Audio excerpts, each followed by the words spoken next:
Welcome to Master Your Money, Budgeting, Saving, and Debt-Free Living. I'm your host, Nate Tanner. On this show, we use the Triggator philosophy to help you build a spending plan that fits your life, build your savings and investments, and knock out debt with confidence.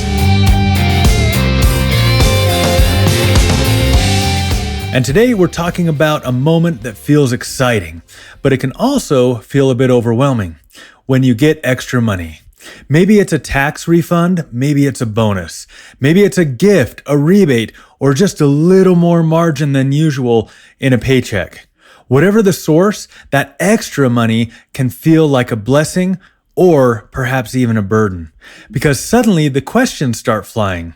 Should I save it? Should I spend it? Should I pay off debt? Should I treat myself?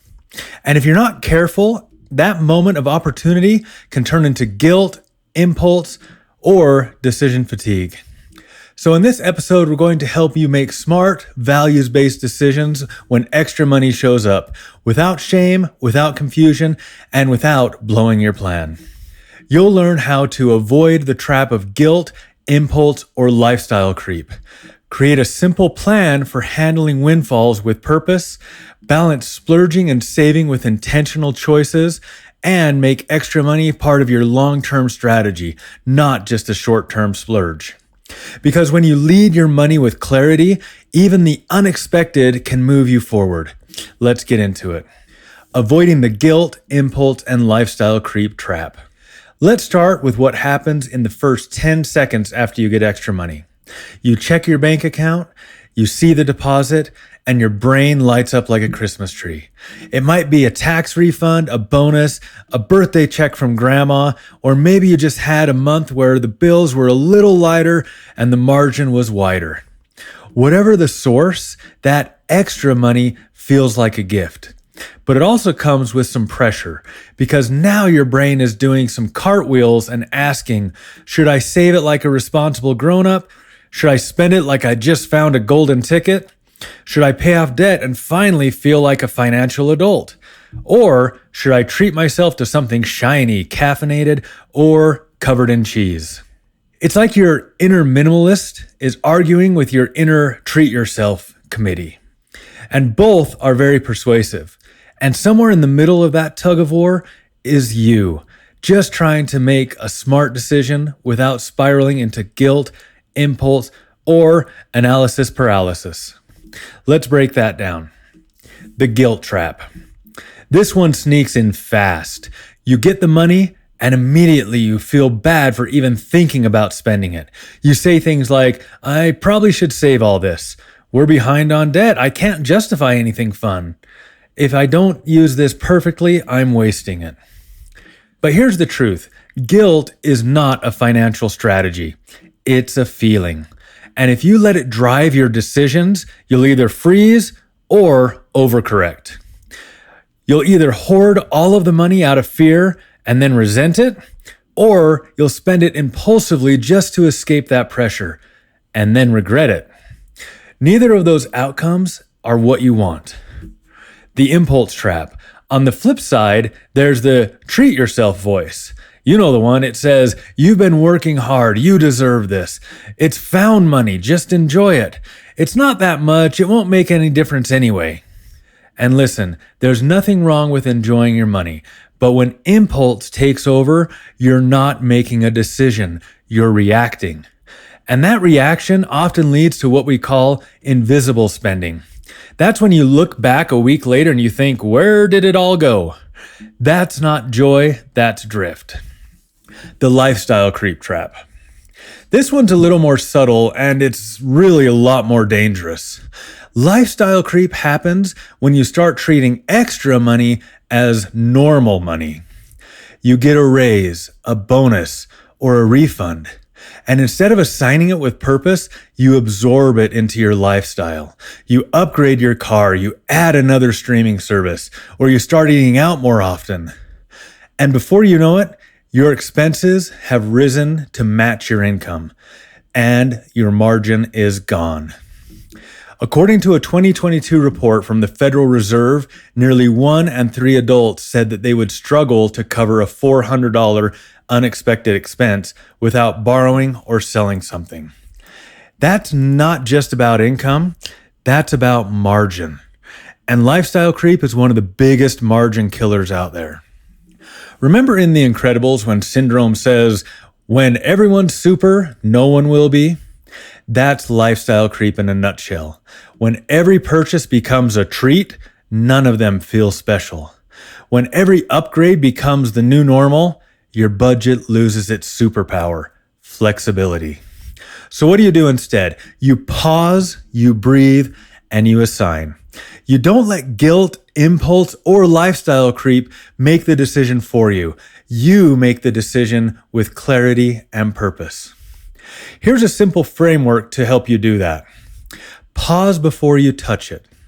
This means give yourself 24 to 48 hours before making any decisions. That'll let the emotion high settle just a little bit. It'll let your brain shift from reactive to reflective. Ask, what does this money need to do? Not what do I want to do with it, but what does this money need to do to move us forward? That question shifts the focus from impulse to intention. Use the Triggator Triangle. Break it down into the 3 categories. You know them. Budget. Does any of this need to cover current needs? Save. Can some of this strengthen my emergency fund or future goals, or add to my alligator fund? Pay off debt. Could this accelerate my freedom? Now, you don't have to put 100% into one category. You can split it. You can assign based on your current priorities. The key is that you assign it on purpose. Give yourself permission to enjoy a slice. Yes, you can spend some of it. Yes, you can treat yourself.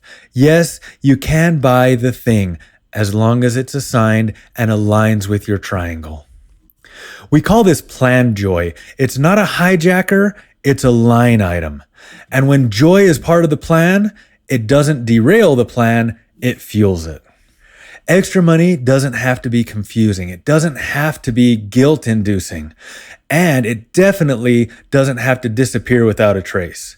When you pause, reflect, and assign with purpose, you turn a windfall into a win. Because the goal isn't just to have more money.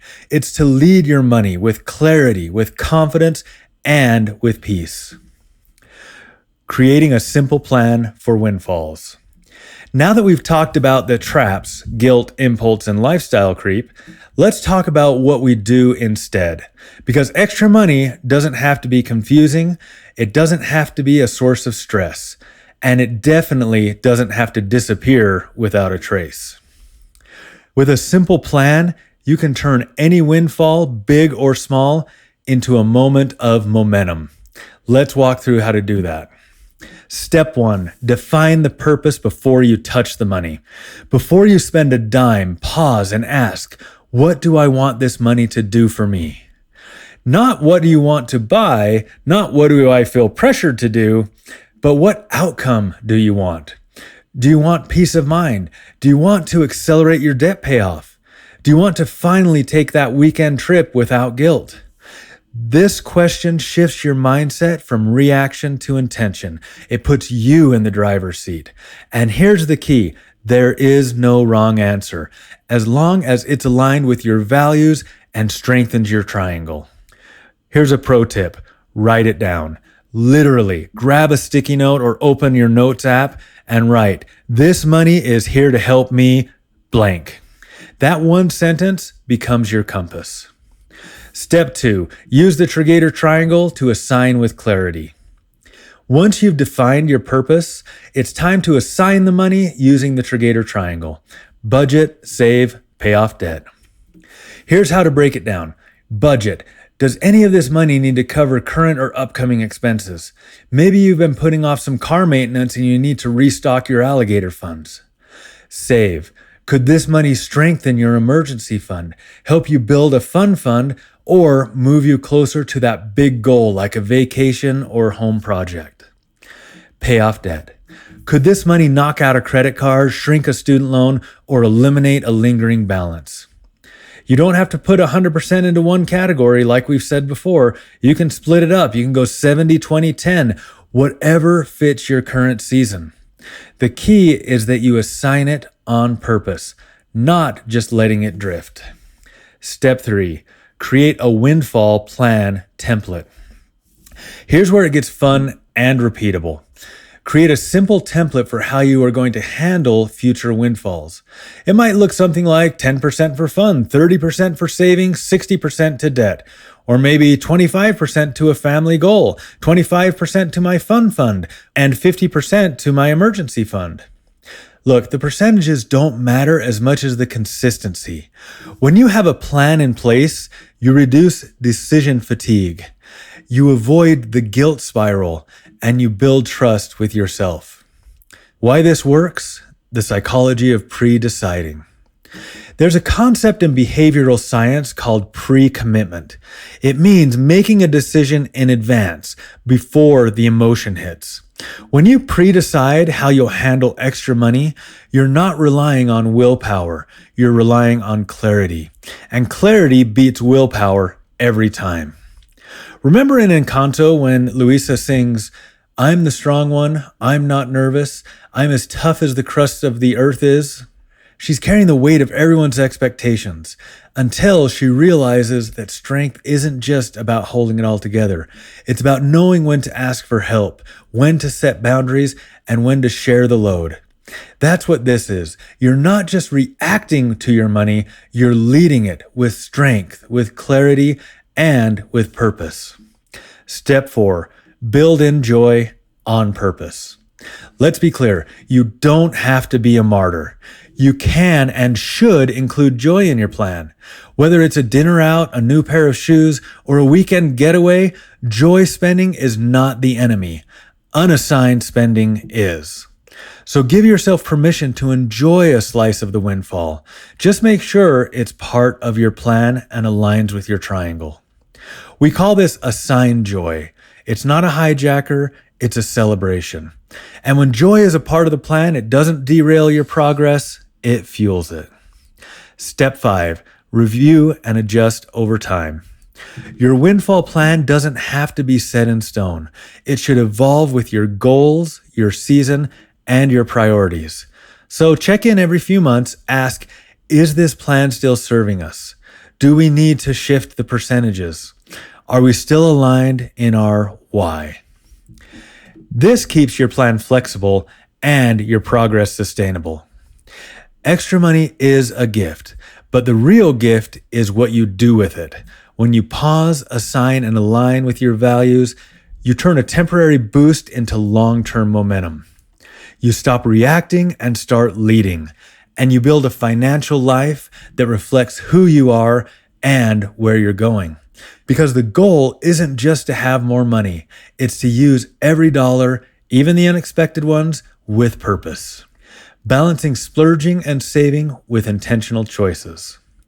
Let's talk about the tension we all feel when that extra money shows up, that tug of war that we've talked about between I should be responsible and I really want to enjoy this.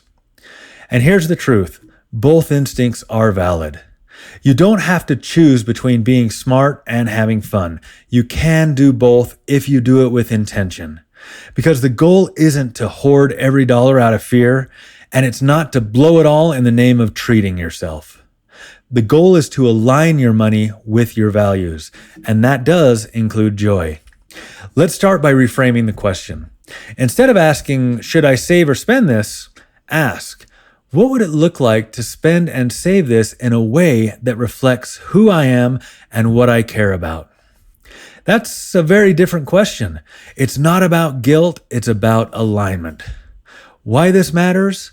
When you assign money with intention, you're not just making a financial decision, you're making a values decision. You're saying, this is what matters to me right now. And that clarity is what keeps you from second guessing later. Because let's be honest, we've all had that moment where we spend the money and then immediately thought, was that the right call? That's what happens when we spend reactively. But when we spend intentionally, even on something fun, we feel peace, not panic. What intentional splurging looks like. Let's be clear, splurging isn't the problem. Unassigned and over splurging is. When you plan for joy, you protect your progress. So what does that look like? It might be taking your family out for a celebratory dinner and knowing that it's already in the plan. Buying that new pair of shoes that you've been eyeing because you set aside a slice of your windfall for it. Booking a weekend getaway, not as an escape, but as a reward for hitting a savings milestone. The difference isn't the price tag, it's the purpose. And here's something to keep in mind. One of the biggest problems with splurge spending, especially the kind that goes beyond intentional joy, is that once you spend it, it's gone. I know that might sound as obvious as when Longshanks said the trouble with Scotland is that it's full of Scots. But it's worth repeating. Your dollars are your workers. They're out there hustling to bring you financial peace of mind.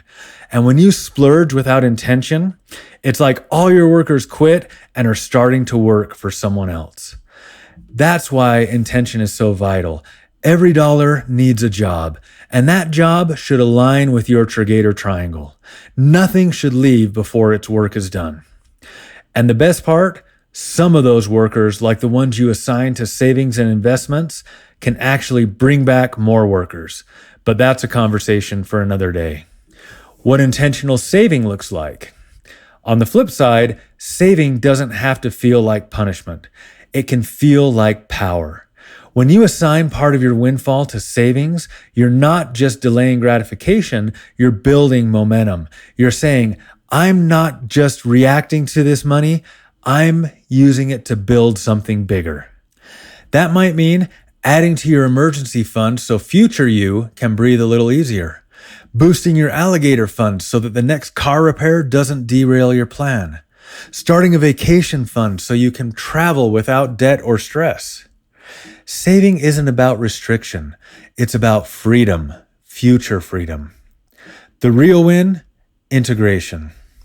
The magic happens when you stop seeing saving and spending as opposites and start seeing them as partners. Because when you integrate both into your plan, you create a rhythm that's sustainable. You're not swinging between two extremes. You're building a system that reflects your real life. And that's what the Triggator Triangle is all about. Budget, save, pay off debt. It's not about perfection, it's about alignment. Remember in The Office when Jim buys Pam the teapot for Christmas? It wasn't expensive, it wasn't flashy, but it was thoughtful, it was intentional, and it meant everything. That's what we're aiming for with your money. Not just spending for the sake of spending, not just saving for the sake of saving, but using your money in a way that reflects your values, your relationships, and your goals. Some real talk. What if you disagree with your partner? If you're in a relationship and you and your partner have different ideas on how to use the extra money, that is normal. One of you might be the saver, the other might be the spender. And both of you are probably right from their own perspective. The key is to talk about it. Ask, what would feel good to you? What would help us feel like we're making progress? How can we both feel seen in this decision? Then build a plan that honors both voices. Because when you make the decision together, you both feel ownership, and ownership leads to follow through. You don't have to choose between joy and progress. You can have both if you lead with intention. So the next time extra money shows up, don't default to guilt. Don't default to impulse. And definitely don't default to silence. Pause, reflect, and ask, what would it look like to use this money in a way that reflects who I am and what I value? Because when you lead your money with clarity, you don't just make better decisions, you build a better life. All right, it's challenge time. If you've received or are about to receive any kind of extra money, take 10 minutes today and assign it using the Triggator Triangle. Ask yourself, what needs to be covered? Budget. What needs to be protected? Save. What needs to be freed? Pay off debt. Then, and this is the key, assign a slice for joy, even if it's just $10, because when joy is a part of the plan, it fuels the plan. Let's keep the conversation going. If you've got a windfall win, a splurge you planned for and loved, or maybe a whoops moment you've learned from, email me at podcast@Triggator.com or message me on Instagram, Facebook, or X at Triggator. If this episode helped you, follow the show so you never missed a moment of the triangle-aligned clarity. Leave a review, especially if your fund includes tacos, tech, or Target runs.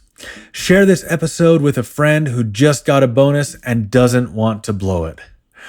And don't forget to follow at Triggator on social media for tips, encouragement, and behind-the-scenes content.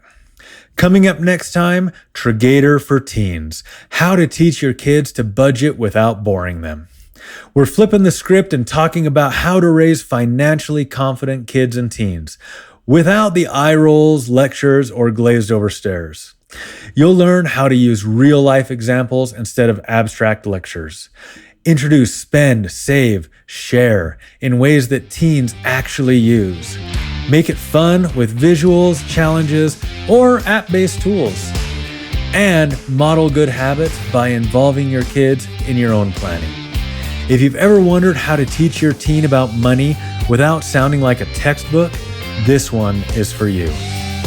Remember, extra money isn't just a bonus. It's a chance to practice clarity, to build momentum, to lead your money instead of letting it lead you. Because when you assign with purpose, you don't just make better decisions, you build a life that reflects your values, one windfall at a time. Thanks for listening to Master Your Money, Budgeting, Saving, and Debt-Free Living. I'm your host, Nate Tanner. We'll see you next time.